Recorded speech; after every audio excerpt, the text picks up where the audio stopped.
네, 이번엔 이란으로 가보겠습니다. 경제난으로 촉발된 이란의 반정부 시위가 18일째 이어지고 있습니다. 트럼프 대통령이 군사 개입 가능성을 시사하면서 중동 정세를 둘러싼 긴장감도 높아지고 있습니다.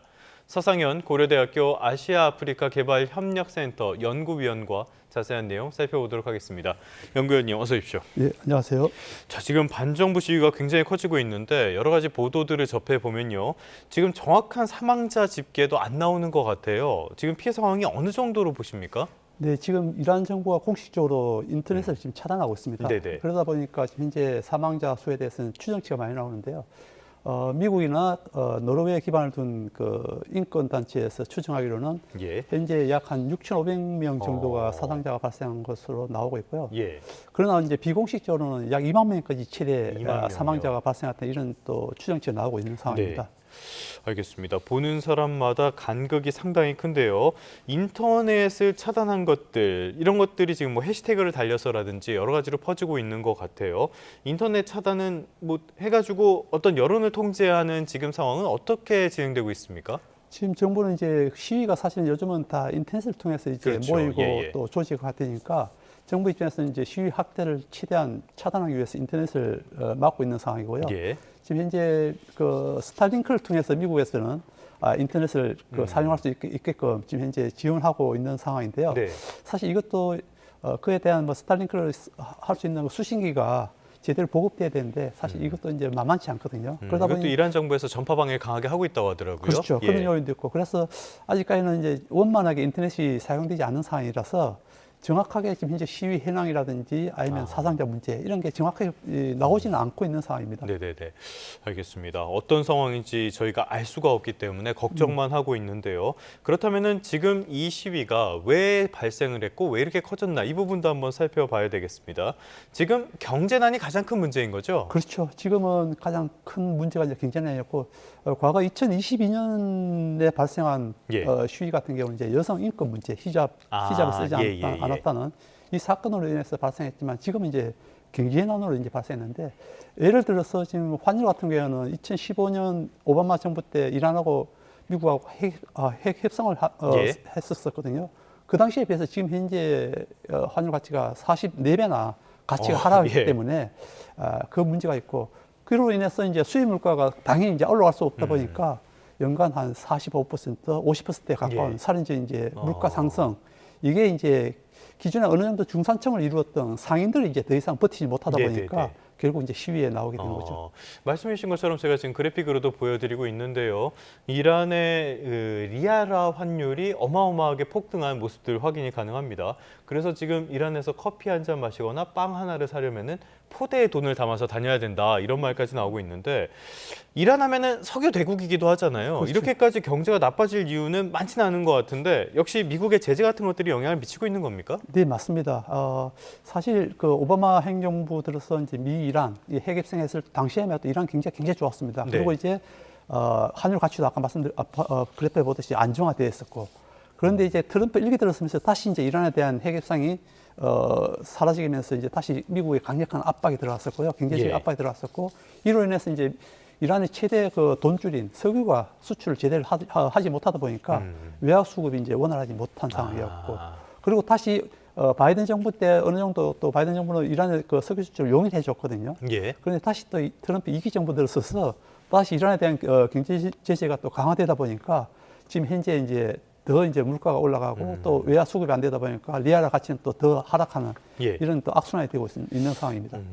알겠습니다. 지금 이란 경제는 중국의 원유를 팔면서 버텨왔었잖아요. 지금 이런 것들도 미국을 자극하는 측면이 있긴 한 것 같아요. 맞습니다. 예, 지금 현재 얼마 전에 발생한 이제 베네수엘라 사태도 네. 원유로 사실 인한 뭐 겉으로는 마약 문제지만 사실 미국의 가장 큰 관심은 이제 베네수엘라 원유였었고 예. 마찬가지로 이제 이란도 사실 세계 3위 원유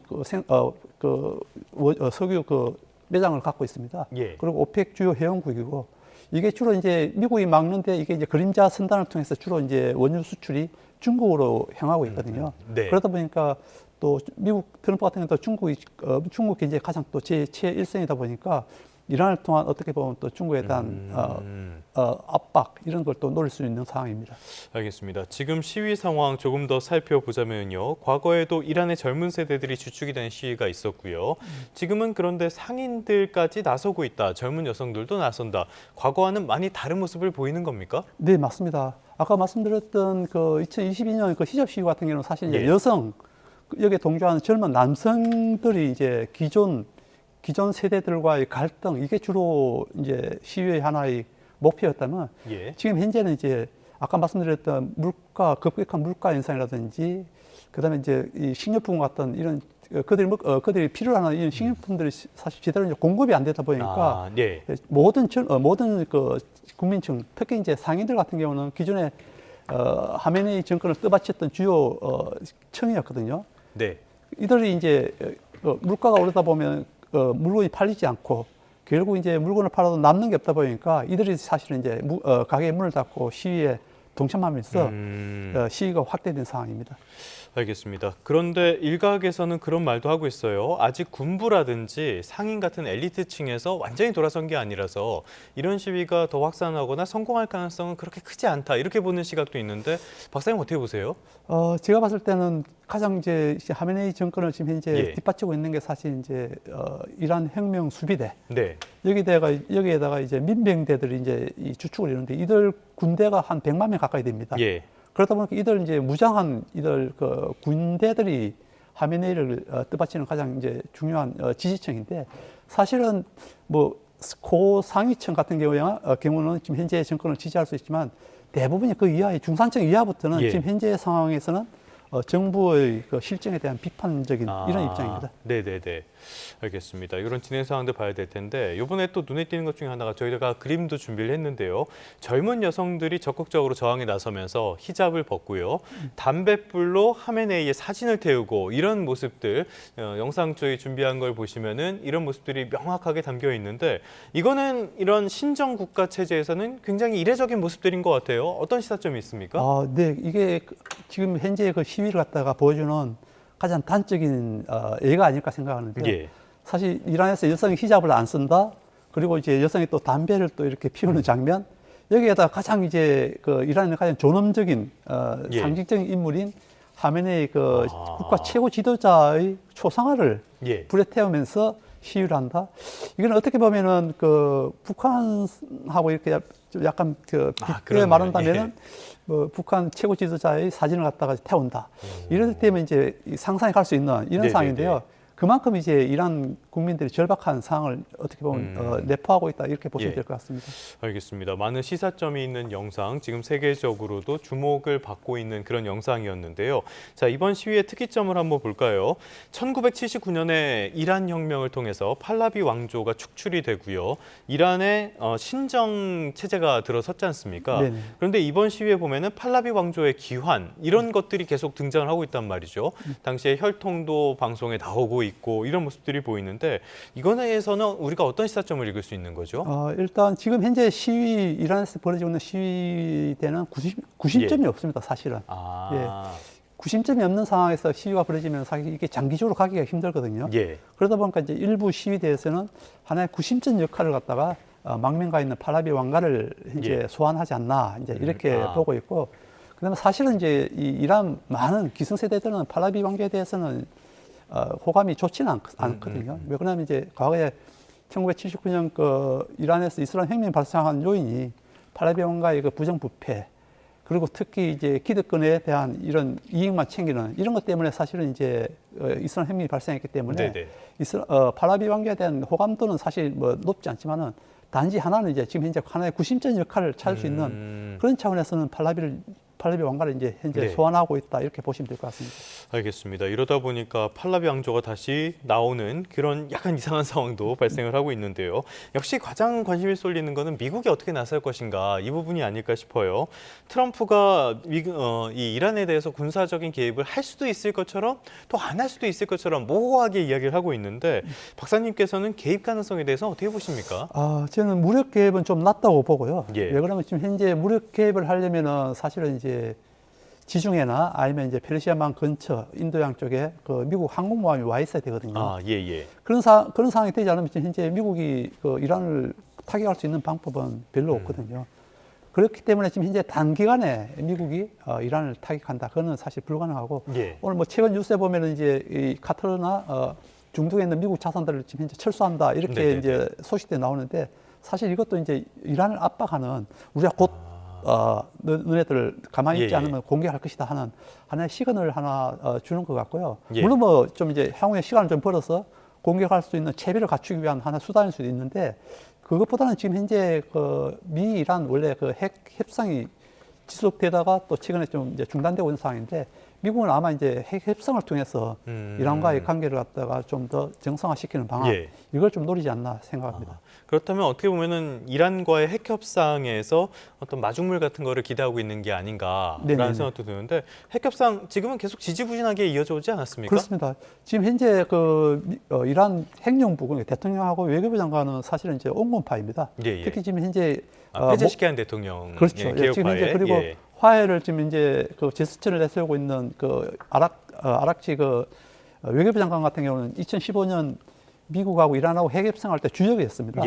그래서 지금 현재 미국 이란의 온건파들도 이 기회에 미국과의 핵 협상을 통해서 좀 완만한 정권을 갖다가 뭐 교체라든지 아니면 이란 정권을 좀 진정시키는 이런 효과를 좀 노리고 있어서 이란이나 미국이나 가능한 한 협상을 통해서 이를 통해서 좀 이렇게 이번 사태를 갖다 좀 진정시키려는 그런 의도가 있지 않나 생각합니다. 알겠습니다. 미국 상황까지 살펴봤는데요. 조금 전에 페제시키안 대통령에 대한 이야기를 했으니까요. 이란 하면은 하메네이 최고 지도자가 있는데 또 대통령까지 있는 우리로서는 약간 상상하기 어려운 이런 정치 체제를 갖고 있는데요. 이번 사태에서 페제시키안 대통령이 아무래도 개혁파 온건파다 보니까 중간에서 어떤 완화하는 절충 역할을 해주지 않을까 기대를 했는데 이쪽 역시도 이 신정 정부에 대해서 순종적인 모습을 보이면서 강경 대응을 이야기하고 있단 말이죠. 이러면은 이 시위 사태가 자체적으로 타개될 가능성이 더 적어진 거 아닙니까? 그런데 이제 사실 이란이 그 대통령하고 그다음에 행정 수반을 뽑는 거는 선거를 통해서 뽑거든요. 그래서 중동에서는 유일하게 선거를 통해서 대통령을 뽑는 이런 국가 중에 하나인데 반면에 이제 그 위에 있는 이제 지도자가 뭐 아시겠지만 하메네이 최고 지도자, 이 신정 정권이 이제 대통령 위에 있다 보니까 사실은 이제 지금 현재 그 대통령 입장에서는 모든 권한 이게 사실은 거의 없다고 보시면 될 거예요. 실권이 없습니까? 네, 실권이 거의 없다고 보시면 될 거고 실제로 이란 대통령 선거 같은 이런 데 출마하는 데 있어서도 최고 지도자가 선거 출마를 다 이렇게 그 좌우하거든요. 이 사람 나갈 수 있다 없다 이걸 다 이제 최고 지도자 측에서 이걸 선정하기 때문에 사실은 지금 현재 개혁적인 인물이 대통령이 되었지만은 모든 걸 자기가 이렇게 일반적인 대통령 권한을 갖고 이렇게 하기에는 힘든 상황입니다. 그러다 보니까 이제 강경 목소리를 내면서 한편으로는 이제 아까 말씀드렸던 그 외교부 장관 같은 경우는 이제 또 대화를 할 수 있다 이런 식의 이제 양가 온건적인 또 이런 입장도 내고 있습니다. 알겠습니다. 이란 내부 상황 계속 복잡하게 돌아가고 있고요. 이러다 보니까 외부에서 나오는 목소리도 혼란스럽게 나오는 것 같은데 일단은 트럼프가 간밤에 또 이란에서 살해와 처형이 중단됐다는 정보를 들었다라면서 한 발 물러서는 모습을 보이기도 했거든요. 이 미국도 현실적으로 취할 수 있는 방법이 마땅치는 않은가 봐요. 이런 거 보면. 네, 맞습니다. 아까 그 조금 전에 말씀드렸지만 일단 군사적인 행동을 하기 위해서도 좀 시간적인 여유가 있어야 되고 아까 말씀드렸지만 모든 이제 지금 현재 이란 인근에 있는 무기 자산들을 다 이미 다른 그 미국이라든지 본국이라든지 다른 데 다 철수했기 때문에 다시 이제 그 무력 그 만약에 사용한다면은 그 자산들을 다시 이제 들어와야 되는 상황이라서 단기간 쉽지 않고 그러다 보니까 이제 다시 이제 약간 온건적인 또 이란과의 또 메시지를 갖다 주고받고 있는 그런 상황인 것 같습니다. 알겠습니다. 그러면 끝으로 요거 하나 좀 여쭤볼게요. 이번 시위가 계속적으로 진압이 되지 않아서 결국에 하메네이 정권이 붕괴할 가능성 이런 것들도 조금씩 거론이 되는데요. 이렇게 붕괴할 가능성은 어떻게 보시고 어떤 사태가 나올지 이런 점들은 어떻게 전망하십니까? 지금 이란 상황에 대해서 세 가지 대충 그 시나리오가 나오고 있습니다. 하나는 이제 이란 상황이 시리아나 아니면 리비아처럼 내전으로 가는 시나리오. 그중 그렇게 갈 수 있는 상황 중에 하나가 이제 이란 내에서도 일부 그 소수 종족들이 있습니다. 쿠르드라든지 그다음에 북부의 그 아zerbaijan 이런 소수 종족들이 있는데 이들이 이제 무장하고 있는 상황에서 이들이 이제 군부나 이란 정권에 되돌아서서 예. 서로 이제 이렇게 내전을 벌일 수 있는 상황이 될 수 있고, 하나는 이제 이란 내 이스라엘 혁명 수비대라든지 이런 데서 이제 자기네들이 이제 그 이란 하메네이 정권을 내몰고 자기네들이 다시 이제 이 군부 정권을 유지하는 네. 이런 방안. 그리고 마지막 하나는 이제 이번 그 시위가 성공적으로 이제 성공적으로 이끌어져서 이제 하메네이 정권이 이제 물러나는 이런 상황인데, 사실 근데 국제사회에서는 하메네이 정권이 급격하게 이렇게 붕괴되는 것 자체도 사실 우려하거든요. 그다음에 이제 만약에 이 거대한 이란, 그 중동에서 가장 영향력 있는 이란이 붕괴된다면 사실 국제 정치에서 큰 영향이 있기 때문입니다. 그것도 큰 변수가 되니까요. 알겠습니다. 지금까지 서상현 고려대학교 아시아 아프리카 개발협력센터 연구위원과 함께 이란 사태에 대한 자세한 내용 살펴봤습니다. 오늘 말씀 고맙습니다. 네, 감사합니다.